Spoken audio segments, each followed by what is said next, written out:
पिछले एपिसोड में हमने देखा था कि पिंगान जो था उसकी फाइट लूअर के साथ हो चुकी थी। वो दोनों एक दूसरे के साथ बैटल तो लड़ते हैं, लेकिन पिंगान जो था वो यहाँ पर काफी ज्यादा स्ट्रांग था। वो आसानी के साथ लूअर की वाट लगा चुका था। लूअर उसके सामने टिक ही नहीं पाती। जब वो उसकी जान लेने वाला था तो बीच में उसके फादर आकर पहुंच जाते हैं, जो पिंगान से रिक्वेस्ट करते हैं कि मेरी बेटी की जान बख्श दो। इस वजह से पिंगान उसको माफ कर देता है, लेकिन वो उससे गुस्सा बहुत ज्यादा था। इसके बाद दाली डायनेस्टी वाले जो थे ना, उन्होंने तैयारी शुरू कर दी थी आलियांग को मारने की। वो अपने आर्मी वगैरह को भेज देते हैं ताकि वो आलियांग की जान ले सके, लेकिन आलियांग जो कि कमजोर नहीं, वो इतना ज्यादा कमाल का स्वॉर्डमैन है जिसका हिसाब भी नहीं लगाया जा सकता। तो उसने अपनी पावर का यूज करते हुए उन सारे के सारे बदमाशों की वाट लगाना शुरू कर दिया था। वो सारे के सारे लोगों को मारने के बाद चला जाता है दाली डायनेस्टी के अंदर ताकि उनकी भी वाट लगाई जा सके। जिसके बाद यहाँ से ये एपिसोड शुरू होता है। तो इस एपिसोड की शुरुआत में हमें थोड़ी सी बैक स्टोरी दिखाई जाती है उसी ड्रैगन की, जो कि वो लड़की है। अब वो अपना पुराना टाइम याद करते हुए ये सोच रही थी कि मैं तो एक ड्रैगन थी ना, लेकिन फिर भी मुझे एक गुलामों की तरह बना दिया गया। इस दुनिया में आने के बाद सिर्फ मैंने तकलीफ ही सही है। ये सारी की सारी चीज हो पाई है उसी मिस्टर किन की वजह से। उन्होंने ही कहा था कि अगर मैंने कुछ भी करने की कोशिश की तो वो मुझे नहीं छोड़ेंगे।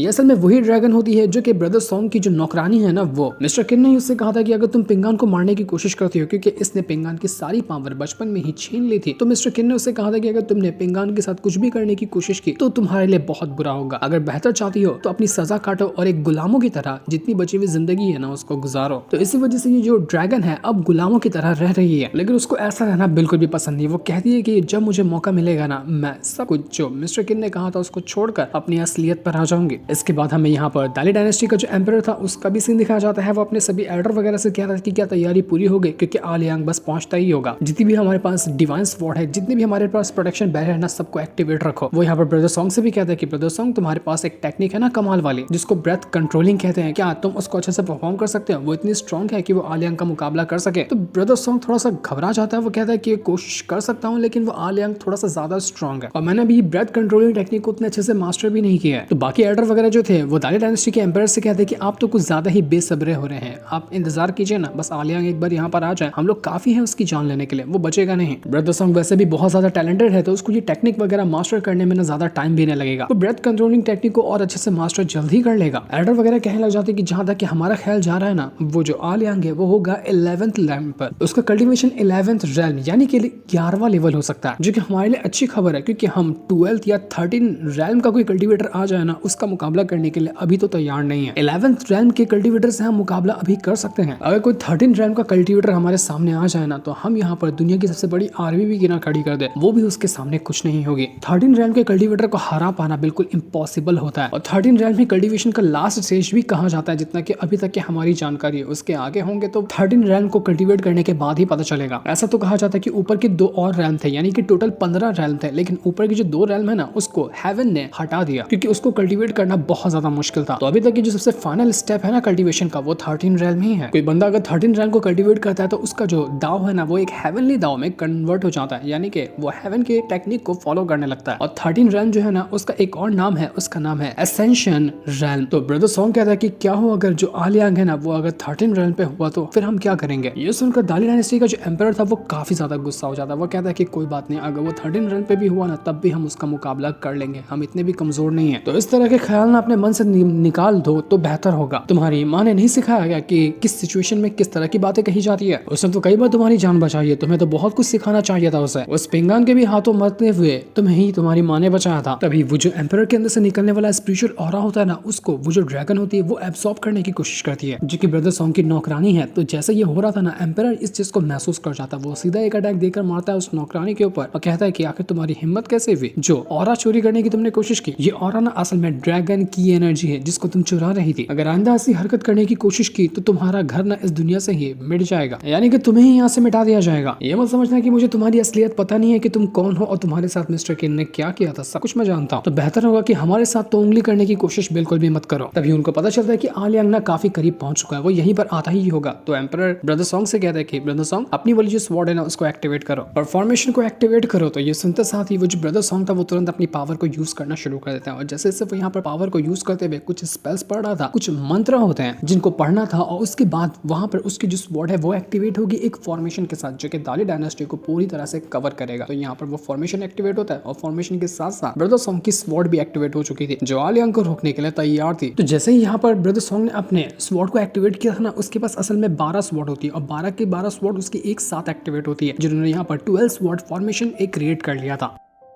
तो जैसे ये 12 स्वॉर्ड फॉर्मेशन क्रिएट होता है ना, जैसे ही वो स्वॉर्ड वगैरह आसमान में जाती है, वहां पर हम अलग अलग तरह के जर्नल्स वगैरह को देख पाते हैं। ये हर एक जर्नल थे एक स्वॉर्ड, यानी कि वो स्वॉर्ड जो है ना अपने आप को एक जर्नल में कन्वर्ट कर सकती है। अब स्वॉर्ड वो अकेले नहीं होगी, बल्कि वहां पर एक जर्नल होगा जो कि उस स्वॉर्ड को यूज करेगा। और यहाँ पर टोटल 12 जर्नल आ चुके थे, जिन 12 के 12 लोगों ने ना दाली डायनेस्टी को चारों तरफ से कवर कर लिया था कि अगर जिस तरफ से भी आलियांग आने की कोशिश करता है उसको मार दिया जाएगा। यहाँ पर 12 जर्नल तैयार हो चुके थे और कहते हैं कि आलियांग, हम भी तो देखें कि तेरे अंदर कितना जिक्र है कि हमसे लड़ने के लिए तू यहाँ पर आता है, हम तुझे खत्म कर देने वाले हैं। वो लोग तुरंत अपनी पावर का यूज करते हुए जहाँ से आलियांग आ रहा था ना उसके ऊपर अटैक करना शुरू कर देते। तो आलियांग कहता है कि अच्छा, तुम्हें पता चल गया कि मैं यहाँ पर आ रहा हूँ। तो पता जब चली गया तो तुम्हें ये भी पता होगा कि नतीजा क्या होने वाला है इस चीज का। वो तुरंत ही जाता है और सबसे पहला जो जर्नल था ना उसके ऊपर अटैक करने की कोशिश करता है। जर्नल के सामने तो बिल्कुल बचकाना दिख रहा था, एकदम छोटू सा। वो 12 जर्नल कहते हैं कि हम यहाँ पर आए हैं ना, अगर तुम हमारे सामने आगे बढ़ने की कोशिश करते हो तो तुम्हें तुम्हारा अंजाम पता होना चाहिए कि तुम्हारे साथ क्या हो सकता है। तो आलियांग कहता है कि अबे जा, मैं भी तो देखूं कि तुम 12 यहाँ पर मेरा 12 बार भी अटैक कर सकते हो क्या। तो ये सुनकर 12 जनरल जो थे वो काफी ज्यादा गुस्सा हो जाता है कि तू बहुत बोलता है, लगता है तुझे सबक सिखाना ही पड़ेगा। तो वो लोग तुरंत अपनी पावर का यूज करते हुए आलियांग के ऊपर अटैक करने लग गए थे। उनका हर एक अटैक इतना ज्यादा ब्रूटल होता है जिसका हिसाब भी नहीं लगाया जा सकता। आलियांग कहते हैं कि तुम्हें शर्माने की जरूरत नहीं, ना ही शर्मिंदा होने की जरूरत है अगर मैंने तुम्हें हराया तो, बल्कि तुम्हें प्राउड होना चाहिए कि तुम्हारे पास मैं खुद चलते हुए आया लड़ने के लिए। तो आलियांग यहाँ पर अपनी पावर का यूज करते हुए एक के बाद एक करते हुए एक ही सेकंड के अंदर कम से कम 4-5 जनरल को तो वैसे ही डिस्ट्रॉय कर चुका था। इतने सारे जनरल को उसने ऐसे ही डिस्ट्रॉय कर दिया। तो ये देखकर ब्रदर सॉन्ग एकदम दंग रह जाता है। वो कहता है कि नहीं, ये नहीं हो सकता। उस आलियांग ने तो मेरी सारी की सारी स्वॉर्ड में से आधे से ज्यादा को एक पल के अंदर डिस्ट्रॉय कर दिया है। तो जितने बचे हुए जनरल थे ना वो उनको यहाँ पर ऑर्डर देता है कि अपनी पावर को यूज करो, जितना हो सकता है उतनी पावर का यूज करो और उसके बाद तुम जाकर आलियांग को मारो। ये जिंदा बचना नहीं चाहिए, अगर ये बचा तो बहुत बड़ी मुसीबत होगी। लेकिन आलियांग रुकने वाला नहीं था। वो अपनी पावर का यूज करते हुए सभी उन जनरल्स को मारे जा रहा होता है। कोई भी जनरल उसके सामने टिक ही नहीं पाता। वो जनरल्स वगैरह एक के बाद एक करते हुए अपनी सारी टेक्निक को यूज कर लेते हैं। उनकी जो टेक्निक थी वो बहुत ज्यादा खतरनाक थी। ड्रैगन थी, स्वॉर्ड्स थी और उनके पास डिमोनिक की एनर्जी होती है जो कि बिल्कुल ड्रैगन जैसी लग रही थी। और उसका यूज करते हुए उन्होंने आलियांग के ऊपर अटैक करने की कोशिश तो की, लेकिन आलियांग उसके सारे अटैक को डिस्ट्रॉय कर देता है, जिस वजह से ब्रदर सॉन्ग की भी हालत खराब हो रही थी। तब इस चीज को देखकर वो जो मास्टर होता है ना उसकी मशीन जो थी वो यहाँ पर पता लगा रही थी कि आलियांग का कल्टीवेशन रैल्म क्या है। वो यहाँ पर मशीन गड़बड़ा जाती है। मशीन बताना शुरू करती है कि आलियांग का जो कल्टीवेशन रैल्म है ना वो 12th रैल्म के पीक पर पहुंच चुका है, यानी कि बस वो हल्का सा पीछे है 13 रैल्म पे जाने के लिए। तो ये देखकर वो एडर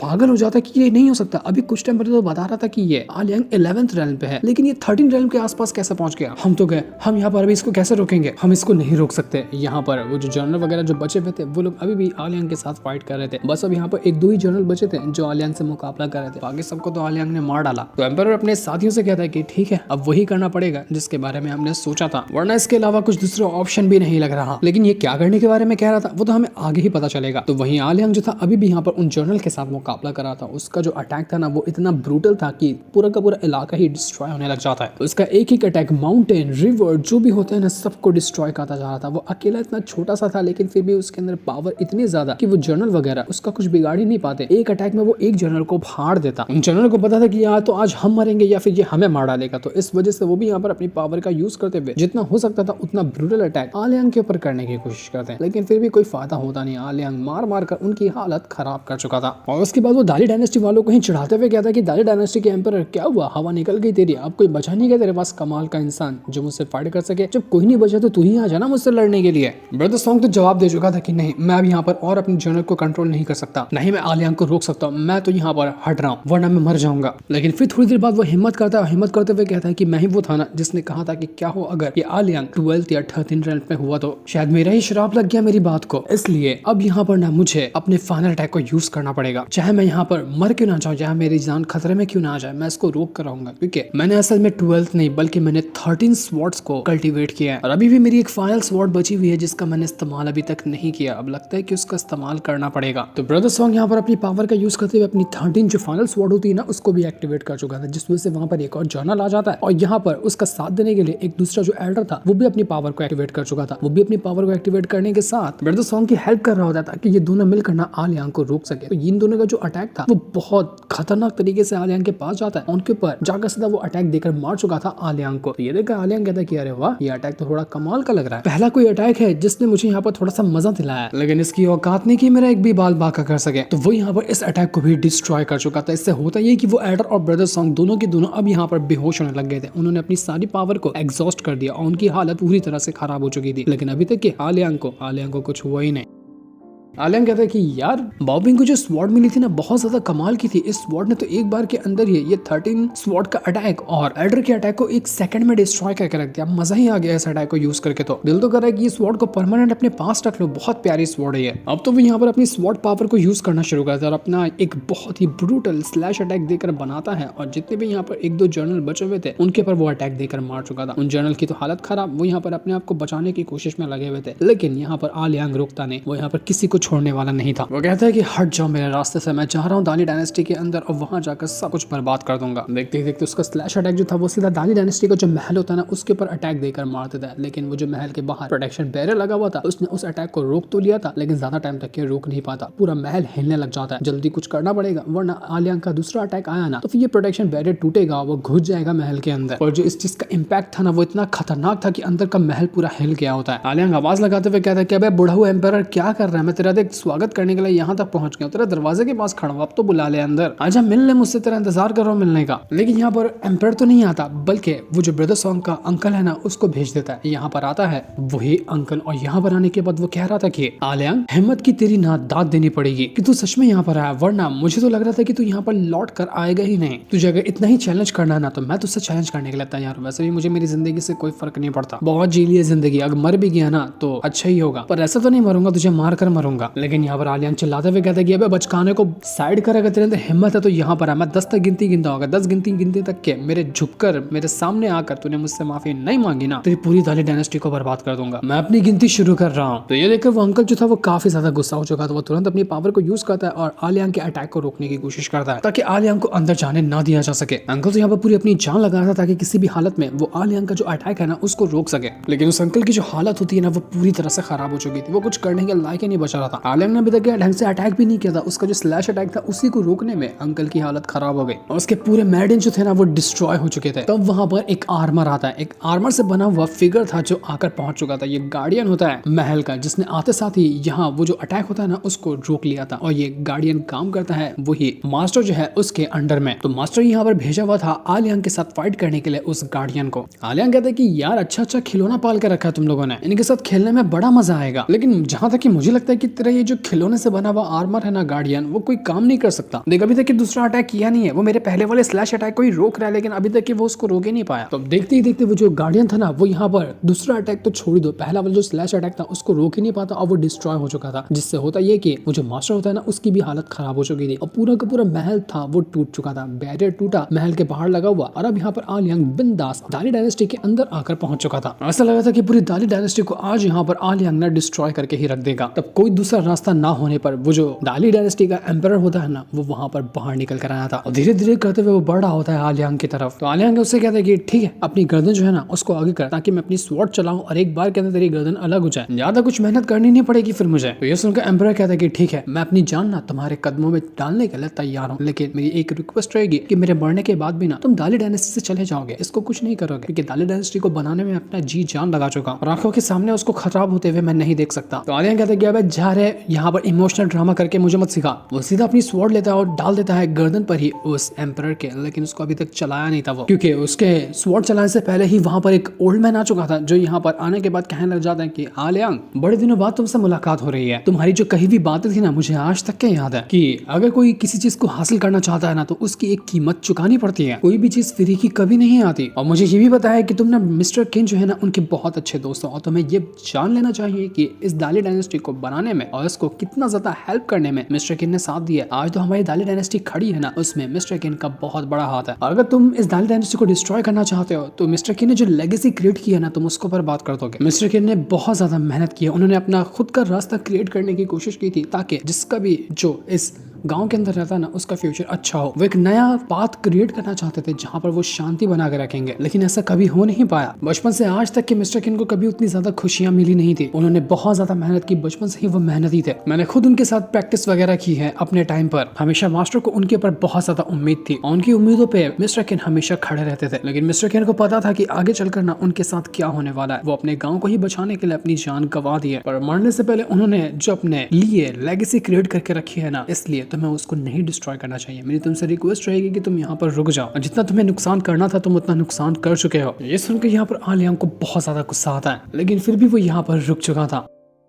वो कहता है यहाँ पर डाली डायनेस्टी के एम्पायर से कि एम्पायर तू यहाँ पर बहुत ज्यादा खुशकिस्मत है जो आज ना मिस्टर किंग की वजह से मैं तेरी जान बख्श रहा हूँ। लेकिन वो यहाँ पर उस एम्पायर का जो ब्रिज ऑफ इमोर्टैलिटी होता है हर कल्टीवेटर के पास, जिसकी मदद से वो आगे के कल्टीवेशन को अचीव करता है, उसको वो डिस्ट्रॉय कर देता है कि बस तेरा अब हो गया कम, इससे ज्यादा तो कभी स्ट्रॉन्ग कल्टीवेशन में आगे बढ़ ही नहीं पाएगा। तो ये हाल कर दिया था उसने एम्पायर का। इसके बाद वो वहां से जा चुका था। दूसरी तरफ हम मास्टर रन को देखते हैं जिनकी हालत काफी ज्यादा खराब थी। तो वहां पर वो जो माउंटेन गॉड होता है ना, वो उसको आकर बचाता है। वहां पर वो दूसरा बंदा भी था जिसने आलियांग के साथ फाइट की थी और वो उसके साथ फाइट करने के लिए खुद गया था चैलेंज करते हुए। तो जो बंदा था वो यहाँ पर माउंटेन गॉड से कह रहा होता है कि आपका बहुत बहुत शुक्रिया जो आपने मास्टर रोहन को बचाने की कोशिश की, और हाँ आपने मुझे उस लड़की के बारे में भी कहा है ना कि जिसने आपका स्टैचू सेव किया था, समुद्र के अंदर से बाहर निकाला था और आपको बचाने की कोशिश की थी, उसके बारे में पता लगाने के लिए तो मैं पूरी कोशिश करूंगा उस लड़की की सारी जानकारी आपको ला कर दूं, तो आपको उसकी फिक्र करने की जरूरत नहीं है। तो ये सुनकर माउंटेन गॉड भी काफी ज्यादा खुश होता है। वो उससे कह देगा कि तुमने ये कर दिया ना, तुम्हारा बहुत एहसान होगा मुझ पर। वैसे मुझे ये बताओ तुम कि आखिर तुम यहाँ पर उस आलियांग से इतना ज्यादा इंप्रेस क्यों हो? क्यों तुम उसके जैसा बनना चाहते हो? क्या रीजन है उसका कि तुमने अपनी स्वॉर्डमैनशिप को ना उसी की तरह सीखने की कोशिश की? तो वो बंदा कहता है कि तुम्हें शायद नहीं पता हो क्योंकि आलियांग की जो स्वॉर्डमैन की स्किल है ना वो बहुत ज्यादा एक्स्ट्राऑर्डिनरी है। मैं कभी भी यहाँ पर स्वॉर्डमैन बनना नहीं चाहता था, लेकिन जब से मैंने उसके बारे में सुना ना मुझे स्वॉर्डमैन बनने में दिलचस्पी आ गई। तुम्हें शायद इस गाँव का ना इतिहास पता होगा। बहुत टाइम पहले जब यहाँ पर कुछ ओल्ड मैन हुआ करते थे जो कि इस पूरे के पूरे इलाके पे कब्जा करके रखे हुए थे और उनके पास हर तरह का कंट्रोल था, तो उस टाइम भी आलियांग मौजूद था। वही उस समय एक ऐसा बंदा था जिसके पास ना स्वॉर्डमैन की कल्टीवेशन थी, बाकी सभी के पास दूसरी तरह की कल्टीवेशन थी जो कि नॉर्मल होती है, लेकिन एक अकेला वही था जो कि स्वॉर्डमैन था। और उसी ने यहाँ पर जब डीमंस ने हमला किया था इस गांव के ऊपर तो उसको डिस्ट्रॉय किया था। अकेला चला गया था वो मुकाबला करने के लिए सारे डीमंस से और सबका उसने खात्मा किया था। उसके ऐसा स्वॉर्डमैन ना ही इससे पहले कभी किसी दुनिया में आया था ना ही कभी वो आएगा। इतना कमाल का और इतना खासियत रखने वाला बंदा है वो आलियांग। इस वजह से मैं उसकी बातें सुनकर उसके बारे में जानकर मोटिवेट हुआ और मैं उसके जैसा ही बनना चाहता हूँ। दूसरी तरफ आलियांग जो होता है वो यहाँ पर दाली डायनेस्टी वाले सभी से कह रहा था कि देखो ठीक है मैं यहाँ से जा रहा हूँ, ये बात तो है, लेकिन एक वार्निंग देकर जाना कि आज के बाद कभी भी तुमने बाओपिंग या उसके किसी भी दोस्त वगैरह के ऊपर आंख भी उठाने की कोशिश की ना, मुझसे बुरा कोई नहीं होगा। ये स्वॉर्ड देख रहे हो मेरे हाथ में, ये छोटी बच्ची बाओपिंग की है, तो एक काम करो उसको जाकर ना अपने हाथों से ये स्वॉर्ड दो। मेरी हमेशा से बाओपिंग और सारे बच्चों के ऊपर नजर रहती है, तुमने उनके साथ कुछ भी करने की कोशिश की तो फिर देख लेना कि मैं तुम्हारा क्या हाल करूंगा। जितने भी बच्चे हैं उनके सामने रिस्पेक्ट से पेश आना, और जो भी उनके ऊपर खतरा होने की कोशिश हो सकता है या कोई भी उन्हें नुकसान पहुंचाने की कोशिश करे तो मैं सामने खड़े रहना है। मैं चाहता हूँ कि आज के बाद हमेशा के लिए दाली डायनेस्टी है ना जो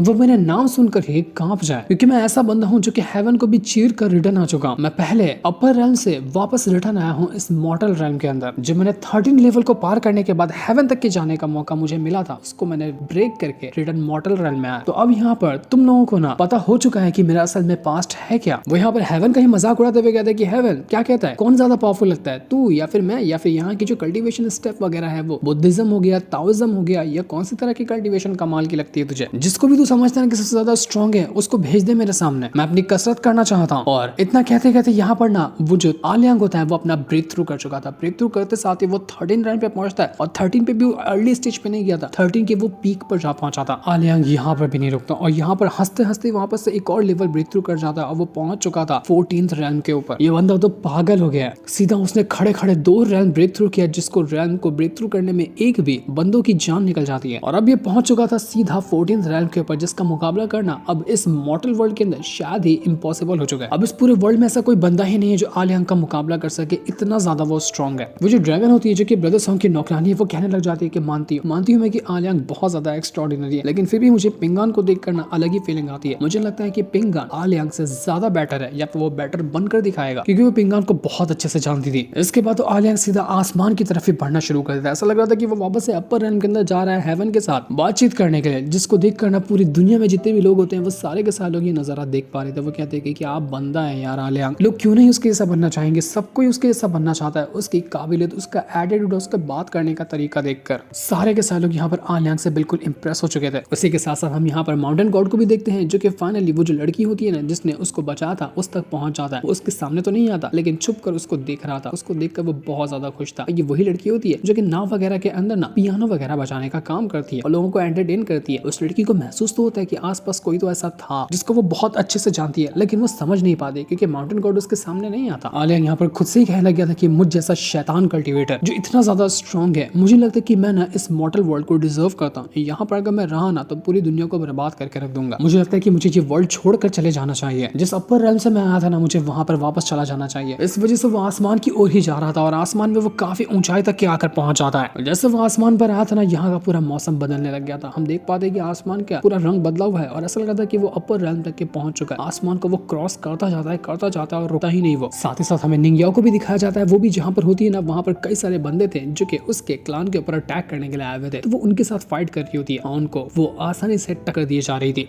तो आलियांग जो होता है ना, तुरंत अपनी पावर को यूज करता है और जितने भी डीमंस वगैरह वहाँ पर मौजूद थे ना, वो उन सभी को एक बार के अंदर ही खत्म करने लग गया था। वो आसमान से ही आवाज लगाते हुए कहता है कि मैं अपने यहाँ एक बहुत ही खास गिफ्ट तुम लोगों के लिए छोड़कर जा रहा हूँ। वो आसमान से कुछ स्वॉर्ड गिराता है ताकि निंग्या और उसके क्लान के जितने भी बंदे वगैरह है ना, उस स्वॉर्ड का यूज कर सके। वो यहाँ पर अपनी कुछ टेक्निक वगैरह और कुछ स्वॉर्ड वगैरह छोड़कर जा रहा था इन लोगों के लिए। तो ये देखकर वो सारे के सारे लोग खुश हो चुके थे। वो स्वॉर्ड लेकर तैयार हो जाते हैं बचे कुछ डीमंस का मुकाबला करने के लिए, जिस सीन को दिखाते साथ ही ये वाला एपिसोड यहीं पर एंड हो जाता है। आलियांग कहाँ गया ये तो हमें आगे ही पता चलेगा। तब तक के लिए थैंक्स फॉर वॉचिंग।